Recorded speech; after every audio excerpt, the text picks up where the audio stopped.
এই এখন আওয়াজটা হচ্ছে কেন তোমরা দেখো না? জান্নাতি মহিলা, এমন একজন জান্নাতি মহিলা, মা ফাতেমার আগে জান্নাতে যাবে। মা ফাতেমা শুনে অবাক হয়ে গেলেন। এবার মা ফাতেমা ওই মায়ের সাথে সাক্ষাৎ করবার জন্য, ওই বোনের সাথে সাক্ষাৎ করবার জন্য বেকুল হয়ে গেলেন। ইয়া রাসূলুল্লাহ, ইয়া হাবিবাল্লাহ, বাবা গো, তার সাক্ষাৎ কোথায় পাবো, কোথায় পাবো? অমন পাহাড়ের উপরে গেলে পাইবা। ওই খুঁজতে খুঁজতে পাহাড়ে পড়ে গিয়েছে বিরাট কাহিনী। ওই কাহিনী গেলাম না, সংক্ষেপে বলে দিলাম। ওই মাকে খুঁজে পেলেন মা ফাতেমা রাদিয়াল্লাহু তাআলা আনহা। গিয়ে দেখেন ওই মা জীর্ণশীর্ণ একটা কুটির ঘরের মধ্যে, গরিব দুঃখী মা ঘরের মধ্যে বসে আছে।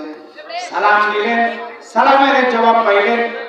বললেন, তুমি কি এমন আমল করেছো যে আমলের কারণে আজকে আল্লাহর নবী আমার বাবা তোমাকে জান্নাতের ঘোষণা দিয়েছেন? সুবহানাল্লাহ। শুধু তাই না, তুমি আমার আগে জান্নাতে যাবে। আমি জান্নাত সরকার নিয়ে, কিন্তু আমার আগে তুমি জান্নাতে যাবে কেন? কি আমল তোমার? বন্ধুগণ, মা বোনেরা খেয়াল করে শুনি। ওই মহিলা ডেকে বলে, মহিলার নাম হচ্ছে জামিলা। জামিলা মানে সুন্দরী। ওই মহিলা দেখতে সুন্দর, আবার ওই মহিলার আমলও সুন্দর হবে। সুবহানাল্লাহ।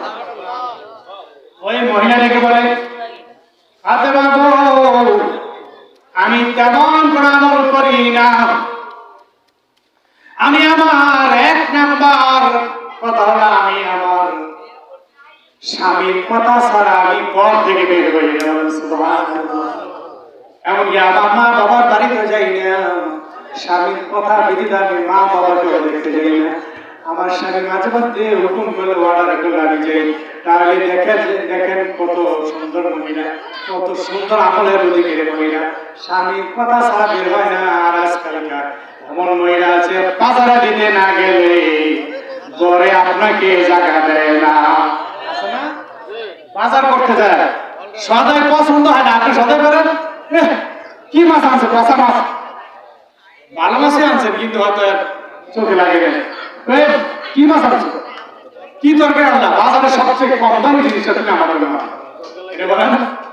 এই পেটে বলে এই জামাটা আনছো, এই শাড়িটা সবচেয়ে কম দামিটা বাচ্চা আনছে, আমার পছন্দ করে না। স্বামীর কিনাটা পছন্দ, অপছন্দ। তখন স্বামীর মনটা খারাপ লাগে কিনা? আনছে কিন্তু নিজের মন মতোই। এখন স্ত্রীর পছন্দ করে না। এখন আর স্বামীর দিকে যাবে না, তুই যাই, তুই বাজার করেছি কিনা। এবার সুযোগ পেয়ে গেল, বাস তারপর দেশে বাজার। এইভাবে সুযোগ খোঁজে এরপরে বাস বাজার করা শুরু। তাহলে এমন স্ত্রী এই আপনাদের এলাকা মনে হয়, তাই না? এলাকায় আছে এখানে এইভাবে তো এই কথা। আল্লাহ সবাইকে তুমি হেদায়েত দাও, সবাই আমি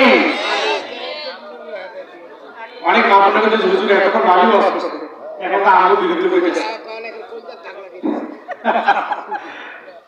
স্বামীরা এখন সবাই খুশি, তাই না? আমরা সবাইকে হেদায়েত দেব, স্বামীদের হেদায়েত দেব, স্ত্রীদের হেদায়েত দেব। একটু বুঝে চলেন, একটু বুঝে শুনে যদি চলেন, স্বামী স্ত্রীর মধ্যে কোনো কলহ হয় না। আপনার সবাই জান্নাতি হয়ে দুনিয়া থেকে যেতে পারবেন না। সুবহানাল্লাহ। জান্নাতি পরিবার, জান্নাতি ঘরটা যেন হয়। বন্ধুগণ, আমরা স্ত্রীদেরকে অনুমতি দিব বিশেষ বিশেষ জায়গায় যাইবার জন্য। আটকে রাখবো না। যদি আটকে রাখেন মন খারাপ হবে। একটা পর্যায়ে দেখা যাবে আপনার অবুচরে না দেখাইলে না বইলে যেতে চাবে, তখন সে গুণাগার হয়ে যাবে। আল্লাহ নবী বলেন, স্বামীকে অনুসরণ করে স্ত্রীরা। ওই জামিলা সুন্দরী এক নম্বরে বলেছে, ফাতেমা গো, আমি আমার স্বামীর কথা ছাড়াই ঘর থেকে আমি বের হই না। 2 নাম্বার, আমি নামাজ ছাড়ি না। 3 নাম্বার, আমি রোজা ছাড়ি না। 4 নাম্বার, আমি নিজেকে পর্দার মধ্যে রাখি, পর্দা বজায় রাখি। আমি মা ফাতেমা শুনে রাখো, আমি শুধু তাই নয়, আমি স্বামীর জন্য সব কিছু ব্যবস্থা করে রেখেছি। কি ব্যবস্থা শুনবেন? কি ব্যবস্থা? গলায় কোরআন দিকে তাকাইলেন, তাকায় বললেন, দেখো যে ঘরের কোনায় যে রশিটা দেখা যাচ্ছে, এই রশিটা আমি আমার স্বামীর জন্য রেখেছি। ওই যে লাঠিটা দেখতেছ, ওই লাঠি আমি আমার স্বামীর জন্য রেখেছি। এই রশি, এই লাঠি আমি স্বামীর জন্য রেডি করে রেখেছি। কেন? কেন? এই জন্য যে আমি যদি আমার স্বামী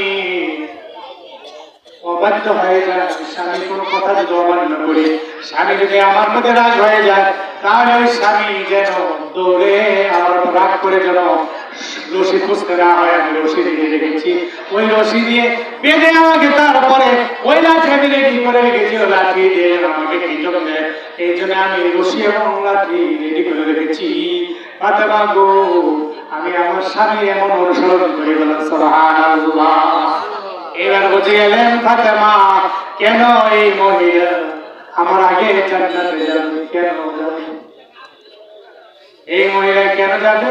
কেউ বলতে পারেন তাহলে মা ফাতেমার চাইতে তার বেশি আমল না, মা ফাতেমার চাইতে কি এই মহিলার আল্লাহ তারা বেশি খুশি না, তা বরং এখানে একটা কৌশল, এখানে একটা কৌশল করেছেন। সেটা হচ্ছে এই যে মা ফাতেমা যেই ঘোড়ায় চড়ে জান্নাতে, যে ঘোড়ায় চড়ে জান্নাতের মধ্যে প্রবেশ করবে, সেই ঘোড়ার লেগাম হবে মা ফাতেমাকে দেওয়া আল্লাহ নবী সাল্লাল্লাহু আলাইহি সাল্লামের সেই ওড়না মোবারক, সেই যে ওড়নাটা মা ফাতেমাকে বিয়ের দিন দিয়েছিলেন আল্লাহ নবী সাল্লাল্লাহু আলাইহি সাল্লাম, সেই ওড়না মোবারক ওই উটের রশি হবে, ওই সাওয়ারের রশি হবে, রশির মধ্যে হাত দিবে এই জামিলা সুন্দরী ওই মহিলা, নেককার মহিলা।